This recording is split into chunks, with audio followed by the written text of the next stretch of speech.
Well, that was just all round. Hey, my name's Jay. I'm 20 and I have a dream. See, I've always loved watching YouTube. People like Casey Neistat, Roman Atwood, Tanner Fox and the Sidemen absolutely made my childhood. I've always dreamt of being like them, but only recently started posting. But in the big 2-6, that changes. I'm taking a massive gamble. No, not like that. I'm gonna gamble on myself.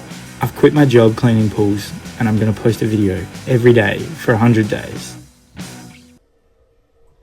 Well then, good morning. To say I've had an eventful morning is a bit of an understatement.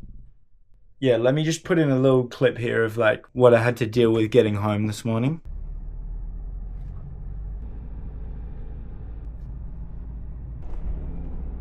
What in the flying fuck am I supposed to do about this?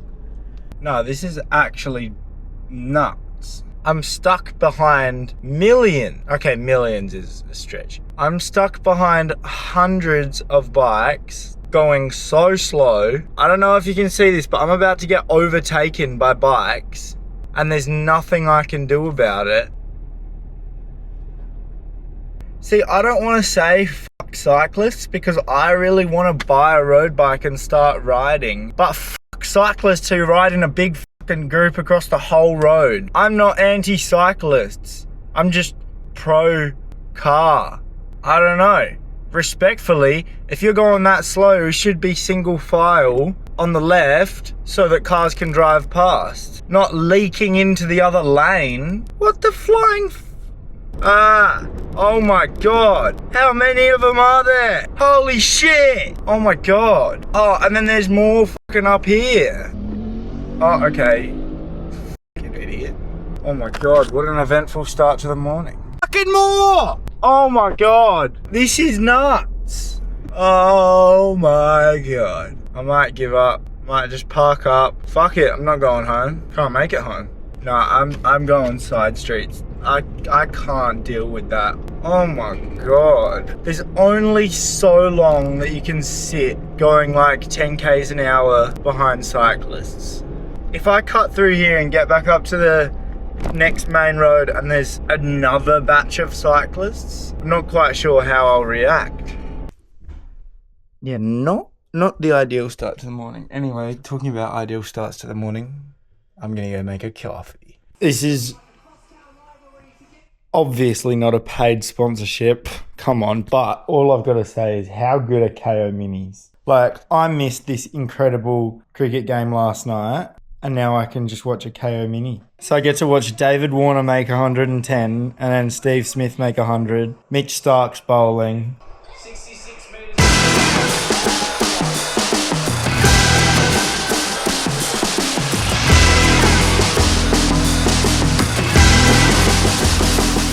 The usual Saturday morning grub, which is some eggs on toast with Vegemite. Hey, tradition is tradition. I did it once, made 200 runs, so best believe we're doing it every time now. Right, well, what has been quite a chaotic morning has settled down now because I've got a 25-minute drive to cricket, although I'm sort of 10 minutes in, so I've only got 15 minutes left. I actually really like when I've got like a decent drive to a cricket game, especially like this when I'm captain and I can sort of have the time where I'm listening to a podcast and just switch everything off and then start to think about cricket and start to think about, all right, for instance today, all right, we're playing the top team. They've got the leading run scorer in the comp. How am I going to get him out? Okay, so I know that he likes to hit hard straight, so I'm going to put mid on and mid off back straight away. And since he hits hard, the faster the ball comes onto him, the faster it's going to come off. So I'll probably take the pace off and end up bowling one of our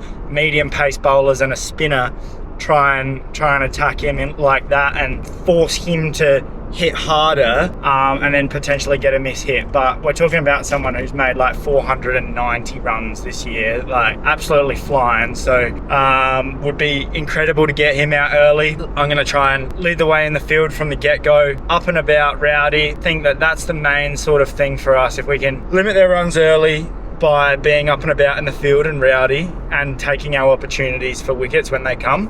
But yeah, 2, to get their number 1 batter out cheaply would be ideal. I mean, you say all of this, you plan it out, and then you drop those men back and he hits it over him, or the bowlers don't bowl to their field, or whatever it is. So we'll have to adapt in the game, but we'll see how it goes. Pretty excited for it. And then as far as from a batting side of things, I always feel good when I'm leaving the ball. So as an opening batter in a one-day game, still need to get going. I think last weekend I didn't quite get going quick enough, but I was feeling terrible last weekend. So hopefully feel a little bit better this weekend.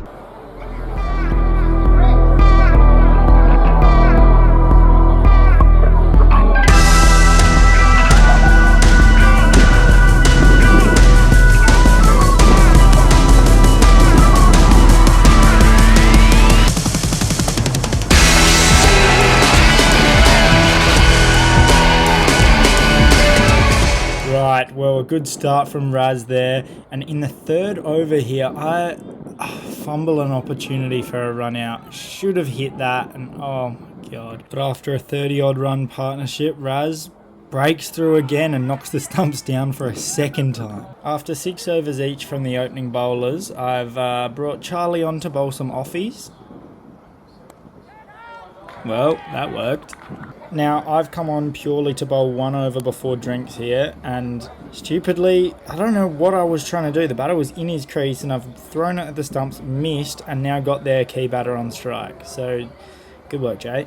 Just plays it safely for a single there. Now, this should have been a single if our fielder was fielding where I put him 3 balls ago, but he's crept in and accidentally stopped a single for me. Last ball before drinks, I try and manufacture something. He leaves it alone and we go into the drinks break 3 for 80. But look, as what happens as a spin bowler bowling to the leading run scorer in the comp, he plays a couple good shots and gets away. Look, as I always say, live by the sword, die by the sword. Trying to hit it over the rope here. Top edge up, should be dismissed for 44, but is dropped and given a 2nd chance. Charlie finishes his 8 overs, 1 for 46, and I come on to bowl from this end. Now, Charlie's advice bowling to this fella was to change the pace up and bowl a quicker one, shorter of a length, and see if we can get him like that. Now, I haven't really bowled all that many overs of spin in games before this season, so bowling to leading run scorer in the comp is sort of scary to me, but I mean, almost get him out here first ball.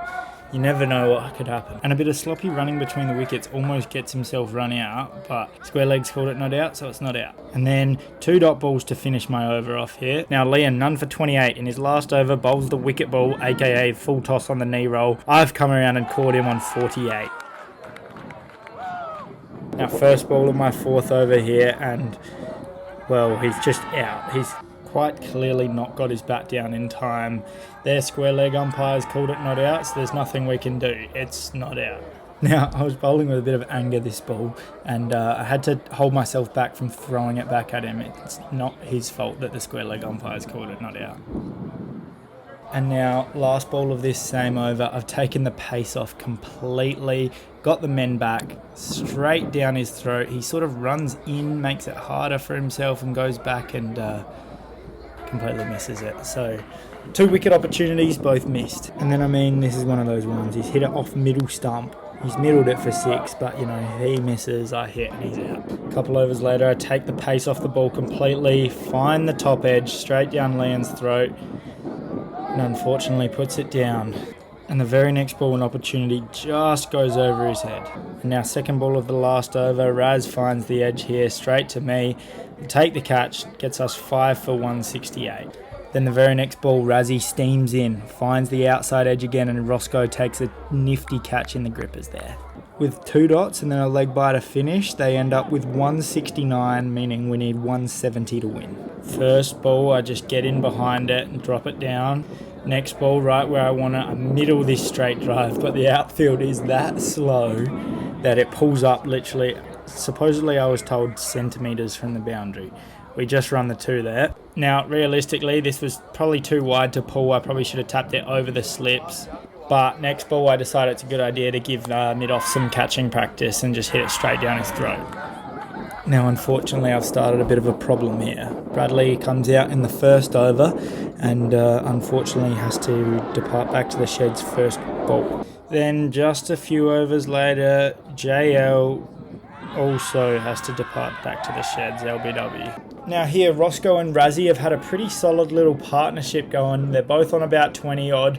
This one makes it past point. They run a single. Razzie wants to come back for the 2. Roscoe's a bit far behind, so they throw at bowler's end as well and come back for an overthrow here. And Roscoe's hurt himself and is not running very well. Realistically, probably shouldn't have come back for this 4th one, and gets run out for 22. We needed a bit of Benny Hill music there, I reckon. Then 2 balls before drinks here. Razzie's on the same page I was, just thinking, these fielders need a bit of catching practice, so we'll just hit it straight down his throat. Now Sid's sharing the love around and giving the wicketkeeper some catching practice here. And after a quick 18 from Rayner, he is on the same page as all of us. Let's give him a bit of catching practice. Wicketkeeper late to react here, but ends up taking a pretty good catch. And now C-Tan, look, trying to go across the line. It's a difficult one to tell from this angle, but the umpire's given it out, so he's out. Now Rocky's hit his first ball for 4. The next one was a dot and didn't want to leave anything up to the umpire, so made sure that the middle stump cartwheeled out the ground. Now look, 63 runs to win here. Leon's tried to get his shots going, but unfortunately a solid catch from their captain wraps it up. We're all out for 107. Well, that was just shit all round. Oh, the pool was just so goated. I can't even lie to you.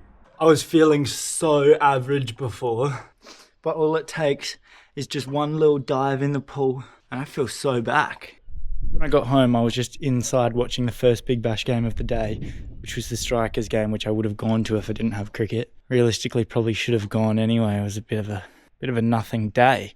But yeah, I was just feeling so average. Feel a bit better now. But look, I was going to go to a mate's house and drink tonight, but I feel so average. I would much rather just stay home and rot.